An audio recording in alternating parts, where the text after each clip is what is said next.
Hi, I'm Nino Gonzalez, and welcome to another episode of Making Sense. Well, we're coming towards the end of the year, and I thought it would be a good time to bring in Mr. Ray Vigil with Social Security and get some updates on Social Security and Medicare and what is it that you can do during this time and what is it that you can't. So, Ray, thank you very much. Always a pleasure having you on my show, and thank you for taking time. Well, thank you for the opportunity to be here. So tell us, what are some of the changes? Let's start off with Social Security. Right, Social Security. Okay, the most important thing is to let the audiences know that there's going to be a 2% cost of living increase on their Social Security checks, Okay. or if they receive supplemental security income, there's going to be a 2% increase on their monthly Social Security payment starting January of 2018.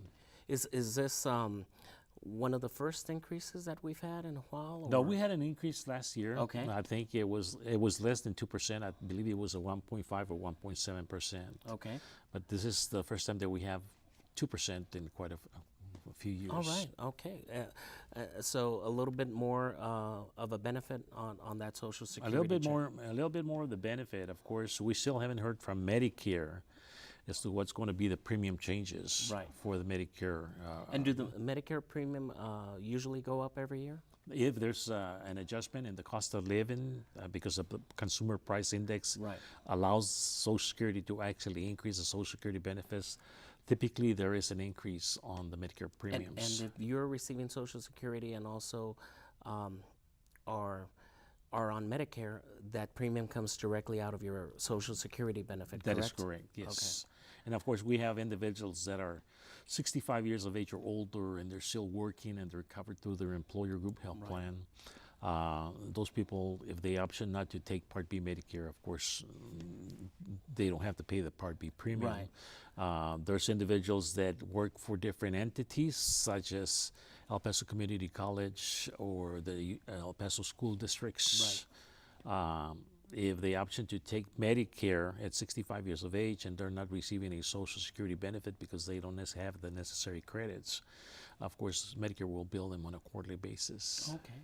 And the one that's you said Medicare Part A, that's the hospitalization, Medicare Part A is hospitalization. and that's the one we pay for through our payroll tax, correct? That is right. When you're working, you pay 7.65%. Yeah, and take 1.45%. 1.42 goes into the Medicare. That's buying you the premium-free hospitalization when you're 65 years And of age. Part B, you mentioned Part B, that's doctor's visits and all of that? Part B is the medical part of Medicare. Right. Covers doctor's office visits, outpatient treatment, lab work, and medical equipment.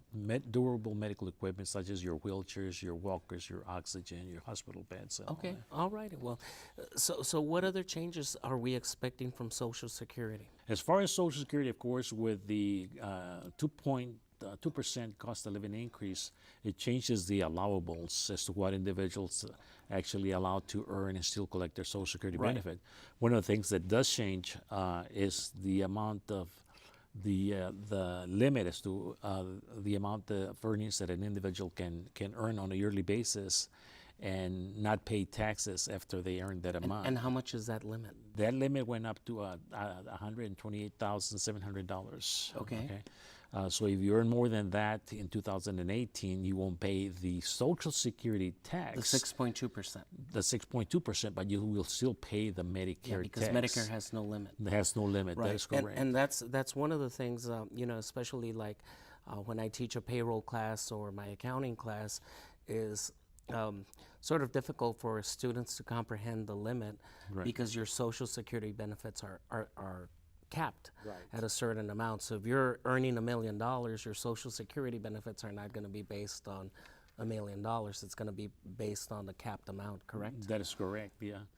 And a lot of times when I go out in the community, when we talk about the fact that there's a cap and Right. that individuals earn more than that, well, their first concern is, well, how come they're not paying Social Security taxes on all their income? Right. But then again, at the end of the day, when they become eligible for retirement benefits, Their benefits are not their going to be benefits based would on be that. higher because they paid more into Social Security. Right. But their benefits are not going to also be based on, like you said, what they were earning, like $1 million. It would Right. be Right now, at this point, because of the fact that there's a cap, their Social Security benefits are going to be based on the cap. Right. Okay. But if they were to remove the limit, of course, we would have to include the higher wages, which would yield a higher Social Security benefit. And I think the limit this year in 2017 was 127,200, and it's going to go up to 128,700. 700, right? Yeah. So if I earn 150,000 a year, I would only be taxed for this year, 2017, on 127,200, and anything between 127,200 and my 150, I wouldn't pay Social Security for tax. Social Security purposes, right? Yeah, and that's a limit that goes with you. For example, let's say that I've already gone over the Social Security limit this year, and I switch employers. I could actually tell my new employer that I've already reached the limit, right? That's great. Yeah, but normally what they do, they still continue to take out the tax, and then at the end of the year, you have to I get a refund. You have to file a prescribed form with Internal Revenue so that they can actually reimburse you the tax dollars. Okay, all righty. And so what other changes are we seeing? Of course, if you're already receiving Social Security benefits, depending on your age, there's a limit as to how much you can actually earn and still collect 12 months of your Social Security benefits. Okay. If you are under full retirement age, which full retirement age can be anywhere from 66 to 67, Okay. depending on the year that you were born. Yeah, and there's gradual increases between Gradual increases, for instance, 66 and 67. that is correct. Right now, we're at full retirement age with the individuals that we're working with. If you were born in 1955, full retirement age is 66 and 2 months. Right. So if you're 66 and 2 months, there's no more limit. You can collect Social Security benefits, 100% of your Social Security benefits, and still receive 12 months of your Social Security benefits. If you're under full retirement age, of course, there's a limit that you can earn and still collect Social Security benefits for the 12 months. Okay, for this year, the limit is 16,120. Okay. Then with the cost of living adjustment, next year it's going to go up to $17,040. Okay. So that means that they can earn $17,040 and still collect 12 months of their Social Security benefits. And what happens if you go above that? If they go above and beyond the $1740, then for every $2 that they're or going over the limit, we make an adjustment of $1 against their Social Security payments. Okay. So let's say that you're making $27,040 next year. Right. You're $10,000 over the limit. So one for every two, that would mean that we would have to make an adjustment of $5,000 a year before we send you any Social Security checks. Wow. Okay. So let's assume that your Social Security payment was $1,000 a month. Right. So we would have to suspend the checks for January through May, because you exceeded the 1740, but then you would still be able to collect your Social Security payments from June through December. Wow. Okay. And then, of course, at the end of the year, because the projection that you give us is just a projection just to estimate how many checks we have to suspend and how many we send. So if somebody were to come into the Social Security office and inquire about this, would you provide them that information and see what their situation is? Definitely. Especially if they're under the full retirement age. Definitely we would, because we have to explain what they're allowed to earn and still collect Social Security benefits, and how many checks we're going to suspend, okay? Or how it's going to impact the Social Security payments. Now, after the full retirement age, then there's no more limit. There's no more limit. Well, even if you take your Social Security benefits at 62, 63, or any time before full retirement age, once you hit your full retirement age, there's no more limit as to how much you can actually earn and still collect 12 months of your Social Security benefits. But still, some of those benefits could be taxable. Oh, it's, the tax is there, okay? Right. There is a provision in the law that says that depending on your filing status, whether it's an individual or as a couple, you might have to pay income tax on 50% of your Social Security benefits, or income tax on as much as 85% of the Social Security benefit. Right. Of course, there was a proposal that was actually submitted by a senator from Midwest, United States, that actually proposed that they actually raise the thresholds as to the amount that individuals could actually have as far as other taxable income, and still pay less income tax on their Social Security benefits. But of course, it's still a proposal. It's still a proposal. Okay, and so now let's. So what would be the max, basically, that I see here, the year an individual reaches full retirement age, you have 44,880. What is that?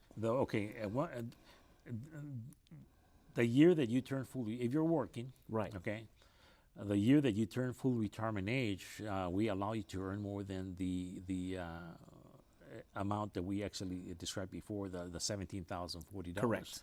Okay, so the year that you turn full retirement age, during the months before you turn full retirement age, we allow you to earn much more.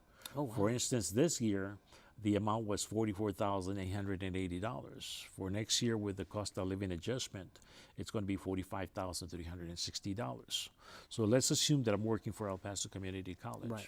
And next year, 2018, August, I'm going to turn 66 in 2 months, okay, Right. my full retirement age. My salary from El Paso Community College is $60,000 a year. Right. So with $60,000, you would say, well, okay, well, I heard that Social Security only allows you to make $45,360. That would be in 2018, correct? In 18, right. So because I would probably be under the $44,360 during the months before Sure. I turn full retirement age. Because if I'm making $60,000 a year, You're not going to reach that almost towards like October or so. probably because 60,000 divided by 12, I'm making $5,000 a month. And if Social Security is only concerned how much I make during the months before I turn full retirement age, which would be January through July, so it's 7 months at $5,000, that's $35,000. Right. So I would be under the limit of $45,360. So I could very well, I would have two options.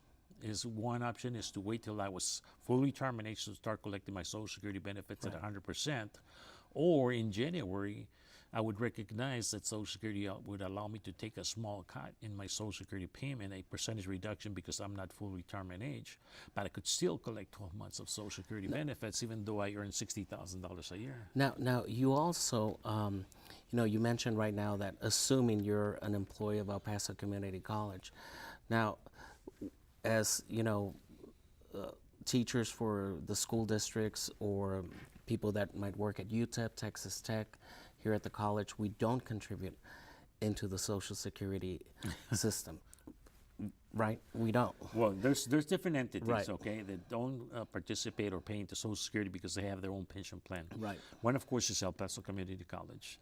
All the public school districts in El Paso County, the Uniform Police Department, the Uniform Fire Department personnel, and federal employees that started working Right. prior to 1986, okay? We have our own pension plan, so we don't pay into Social Security. You mentioned UTEP. UTEP does pay into Social Okay. Security, so they're exempted. So what happens to those individuals that accumulated the 10 years, the 40 credits, outside in the private sector? They're going to be guaranteed a Social Security benefit because they have 10 years that they paid into Social Security. But because they have a pension that is coming from an entity that they did not pay Social Security taxes on, Right. that pension, the number of years that they work for that employer is going to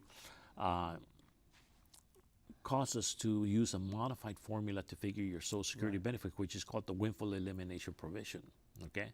So you could possibly, if you have less than 20 years that you paid substantial taxes into Social Security, you could possibly lose anywhere from 45 to 50% of your Social Security benefit, okay? Okay. Well, we'll come back and talk a little bit more about that, and also changes in Medicare and what's available right now on the second half of Making Sense. So stay tuned.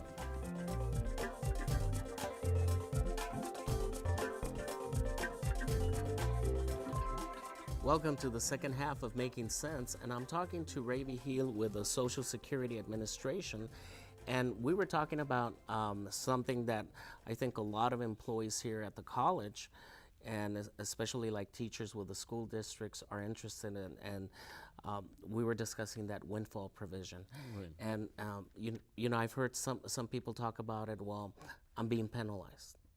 I understand you're in the same boat as well, correct? Definitely, yes. But so it's really not a penalty, if you can explain that a little bit more, I mean, because I think a lot of us aren't fully grasping it and what it will do. Right. And we're actually, when we actually become of age to collect our Social Security benefits, provided that we have the 10 years, the 40 credits, we're going to receive basically what we are entitled to receive. Right. And the reason that the windfall elimination provision came into effect in 1985 is because we're kind of discriminating under against individuals that actually had lower wages. Okay. Like your carpenter, your construction workers, your laborers, cafeteria workers, bus drivers, and all those. Janitorial Janitorial right. service, okay? They dedicated their entire life working and paying into Social Security 30, 40 years, in some cases even more, but they had lower wages. Right. But then you had individuals that worked for entities such as the ones that we described, that worked 10, 15, 20 years with substantial wages. Correct. So when they became of retirement age, Social Security was using the same formula to compensate them for their return as far as their Social Security benefit. So you could have an individual prior to 1985 that worked 10, 15 years compared to somebody that worked 30, 40 years paying into Social Security, and right. based on those 15, 20 years, they were receiving a much higher Social Security benefit wow. than somebody that dedicated their entire life paying into Social Security. And of course, this formula that you apply, it's based on your earnings and I guess years of service. Is that basically it? Primarily your earnings, okay? Right. Because Social Security has already put a dollar value on every year from 1937 to present, which defines it as a year of substantial wages. Okay. Okay. So if you go through your Social Security statement and you meet and exceed the dollar value assigned to that particular year, you can define it as a year of substantial wages. Okay. So depending on the number of years that you can actually come up with based on your personal history, that will define how much of a percentage reduction we're going to adjust your Social Security benefit. Okay. Typically, the law says that even though you might receive a pension from an entity that doesn't pay into Social Security, as long as you have over 30 years of substantial wages, then we're going to use a standard formula to figure your Social Security benefit.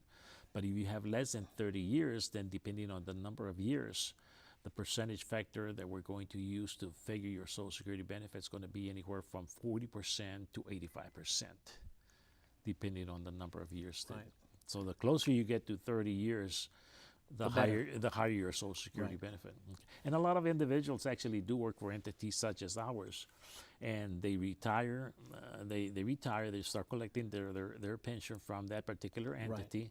Then they file for Social Security benefits because they have the 40 years, the 40 credits, and then they go back to work in the private sector. Sure. And if they continue to build up their years of substantial wages, then of course we modify the percentage factor that we used to determine their Social Security benefits in the first place. Right. So there are situations where individuals actually can go back to the original formula, even though they're getting a pension from an entity that didn't pay into Social Security. And I think it's interesting to talk about and to be informed about, because as people in these entities that are getting closer to retirement, it's maybe they might not even have heard about it, or they're not aware of it and how it's going to affect their retirement income.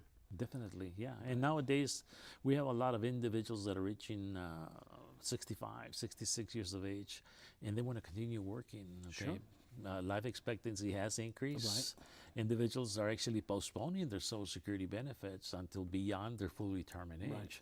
And we've talked about this in previous programs, that if you're in good health, well off economically, you have other incomes, you can postpone your Social Security benefit, not collect your Social Security benefit until you're 70 years of age.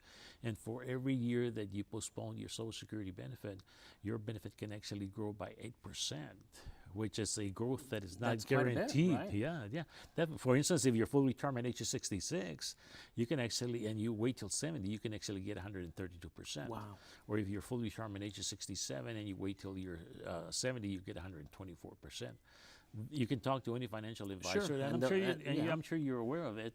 There's no money market out there that actually guarantees that's gonna pay you that rate. I mean, they can promise you 6-7% growth, but it's subject to the economy. But this is guaranteed. This is a guarantee. Wow. Yeah. And so now let's talk a little bit about Medicare, and what's right now we're in I guess the third week of November, and what's happening at this point in time with Medicare? Okay, we're under the general enrollment period for the Part D Medicare prescription program. Okay. Which started October the 15th, and it's going to expire December the 7th. So basically, it's for individuals that are on Medicare, 65 years of age, Right. that do not have a prescription program. Okay, because there is a rule that says, Medicare says, that if you're 65 years of age or older and you do not have a prescription program, there is a 1% penalty for every month that you do not have a prescription program in place. Okay? Oh, wow. Of course, this penalty does not apply if you're 65 years of age and you have an employer group health plan that covers your prescriptions.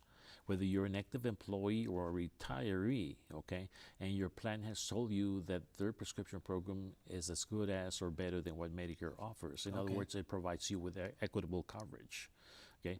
So for those of you that do not have a prescription program, this is a time that you actually need to consider subscribing to one of the plans. So basically, it's a requirement. It is a requirement to have a prescription, unless you already have one in place, okay? Because if you're one of those individuals that already has a prescription plan and the plan has told you that you have equitable coverage, okay, then you can stay under that plan. You're not mandated to switch over to Medicare. Until that ends. Until that ends, either because you option to postpone your prescription or because your employer tells you, you know what, we're going to go ahead and drop that prescription program, then Medicare will offer you a special enrollment period of 63 days to sign up for one of the prescription plans under Medicare without any penalties for late enrollment. But if you're 65 years of age or older and you postpone or you elected not to take a Part D prescription plan because you already had equitable coverage, your plan has to provide you with a letter specifying that you are under their prescription program and their program is equitable to what Medicare offers. Because for you to actually take advantage of the special enrollment period and not suffer the 1% penalty for every month that you were not enrolled under Medicare Part B, you're going to have to present that letter of equitable coverage. And does your employer, if you're in that situation, usually provide that? Is it usually the plan administrator? The plan administrator should be aware of the fact that Medicare does require that. It's sort of almost like under the provisions of Obamacare that you are providing a document saying that you are under equitable or better coverage than what you could have gotten out there in the marketplace. Precisely, but then at the end of the day, it is the individual's responsibility. If they don't receive that letter from the group health plan, they have to request it. Okay, all right. And with that Medicare prescription Part D program, there's so many choices, and some might cover these drugs and some might cover those drugs and all of this. And how does an individual go about going through all this information and all of this? Is there help out there? I know that the Social Security office does not handle that part because it's part of the private marketplace. It's correct? part of the Medicare, okay? Right. When but it's administered through the private marketplace. Well, not the prescription plan, okay? The Medicare Advantage plans are, okay? But you're right, okay? It is complicated because when the prescription plan program was actually introduced in 2003 and it became effective in 2006, Congress said Social Security will not have any hands-on enrolling people under the prescription program. So, of course, the only alternative is for them to actually go to the Medicare website, which is medicare.gov, or call the 800 number and talk to one of the Medicare representatives. But here in El Paso, of course, we're fortunate that we have a nonprofit organization, Area Agency on Aging, that actually helps the seniors go through or resolve this dilemma, okay? They can actually help them to enroll under the prescription programs or to switch from one prescription program to another prescription program, or if they're under the original Medicare, switch to the Advantage Medicare or move back from the Advantage to the original Medicare. And that, so you're talking about the Medicare prescription, but now you're talking about an Advantage plan. Is that occurring also right now? Right now, during the enrollment period, which expires December the 7th, there's certain things an individual can actually do. Okay. If you don't have a prescription plan, now's the time to actually subscribe for one. And that's Part D. Part D. If you have a prescription plan, your plan should have told you or sent you a letter whether there's going to be any changes in your program. Sure. Okay, and if you're under the original Medicare, you can move over from the original to the Advantage, or you can move from the Advantage back to the original. And the original, that's the Part B, right? The original is your red, white, and blue card Right. that Medicare sends you at the age of 65 that says Part A hospitalization, Part B Medicare effective dates, Right. and that allows you to go to any doctor or hospital of your choice throughout the United States. And now you can go to a outside plan, correct? The Advantage. From there on, of course, when you're 65 years of age, okay, you're going to be bombarded with all kinds of correspondence, and you're going to be receiving telephone calls and all hours of the free night. dinners and stuff like that for seminars. Everything else. So they're going to introduce you. The plans are going to introduce you to Part C Medicare, the Advantage programs. Right. And of course, there's advantages, okay, from the differences between the original Medicare and the Advantage plans. The original Medicare does not cover eyewear, does not cover hearing aids, does not cover dental work. Right. Where some of the plans do offer those services. But with the original, you also, like you said, you can go see anybody. With the original, you see anybody Who accepts Medicare. Right. With the Advantage plans, you might be stuck with the network, or it could be an HMO, correct? Well, it depends. You need to actually visit and ask questions, okay? Because some of the plans do require you to stay within the network. Right. Some of them allow you to go to your practitioners. Some of them allow you to go outside the network. Wow. So they work differently, okay?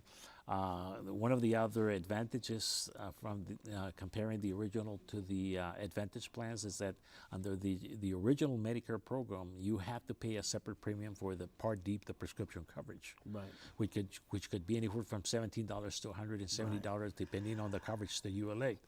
But some of the Advantage plans already cover your prescription costs. And it's included in that. So that's the advantage right there. Wow. Okay, So we'll put up the contact information for the El Paso Area of Aging. Is that Area Agency on Aging. Area Agency on Aging.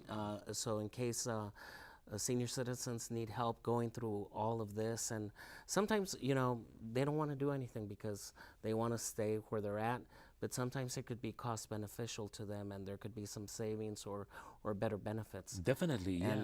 And that's what I tell my students, even if you're not at this age where this affects you, learn about it, because I'm sure you're going to have a family member that you can help and you can guide or point them to the right resources to get that information. That's what we always tell the elderly out in the community, because we promote online services a lot, okay? And the first thing that we hear from them is, well, we don't know how to we don't have internet access, we don't know how to use the internet. But in today's world, your kids, your grandkids, That's where your kids come in. They're so computer savvy, technically inclined, that they can assist you in doing anything. Well, and that's, of course, one of the things that we'd like to promote also is the fact that if you're over 18 years of age and you own a Social Security number, you need to create your My Social Security account so that you can actually start monitoring your And not record. only that, it's a good way to identify if there's any type of identity theft. Identity theft. Right. That's one way that you can actually monitor your record and find out if somebody's working with your Social Security number. Or two, if somebody's claimed any benefits on your Social Security number, because we have instances where individuals have actually approached us to file for Social Security benefits. And it's better to be proactive than reactive. Well, definitely. Thank you very much, Ray, for this valuable information. Always great to have you and get reacquainted with Social Security and Medicare. I know there's so much, and it can be confusing and daunting, but we'll put up that resource number and website that you can use, and we'll see you next time on another episode of Making Sense.